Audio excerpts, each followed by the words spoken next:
Hey there, I'm Robert Hubner, Studio Director over at Nihilistic Software. I'm here today with Frank Simon, our Executive Producer. We're playing through a little section of the George Washington Bridge level from Resistance Burning Skies. This is about midway through the level, or through the game, and you're basically dropping into the bridge, ziplining in to try to rescue some survivors before the whole bridge is just blown up off the face of the map in order to try to keep the Chimera contained.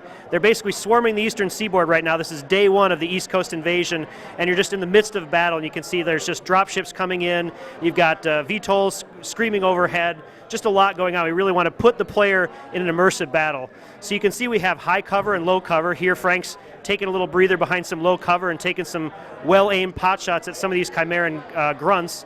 Can also use the virtual buttons on the front to always access things like your grenade and your fire axe. So if you find yourself in a position where you're face-to-face with an enemy, you don't have to remember to switch to your axe. You can just tap that front virtual button and right away, bam, down he goes. The grenade is also really handy to have at any time. Anytime you see a good group placed, you can drag that icon anywhere on screen, and it's going to place the grenade exactly there. An advanced user can even hold onto the button for a while and cook the grenade so it explodes in the air.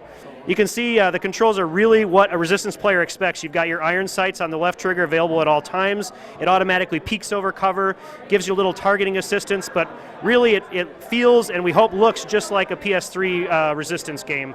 You've got great enemies, you've got varied environments, great 3D immersive environments. The familiar weapon wheel is available to switch weapons.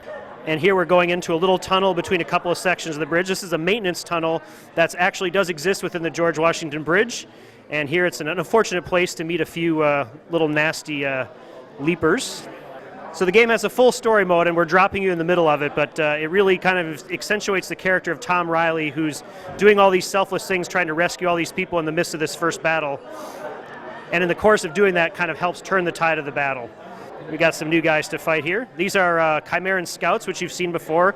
They carry the really deadly sniper rifles, so you have to kind of look for that laser tip-off, try to figure out where they're at, and time your shots carefully to avoid getting taken out. And here Frank's going to fight fire with fire, use his own sniper rifle, which we call the 6i. It's a Chimeran manufactured sniper rifle, and has a couple of cool tricks up its sleeve when it comes to secondary fire modes. Obviously, it's not a sniper rifle. It doesn't have really good sights, really precise aiming, the ability to take great headshots and do extra damage to your enemies. Nice. So the secondary fire mode of the 6i is basically accessed with the front touchscreen. It allows you to implant an explosive tag onto an enemy. And if you can do that, he tends to take out not just himself, but also a couple of buddies in the vicinity. So it's kind of a nice way to get a little extra damage. Boom. Boom goes the dynamite. Of course, the Chimera all have the heat stacks, and the sniper rifle is a great way to take out their heat stacks and then also get a little extra collateral damage when they take out some of their buddies nearby. So you can see we got Chimera coming from you above, from below. You know, really you're in the midst of the battle, and the cover, you're jumping from cover to cover, trying to keep yourself from, getting taken out. So that's a really brief taste. We've given you about 2 battles of this rather large mission, and we hope it gives you a sense of the range of possibilities in Resistance Burning Skies.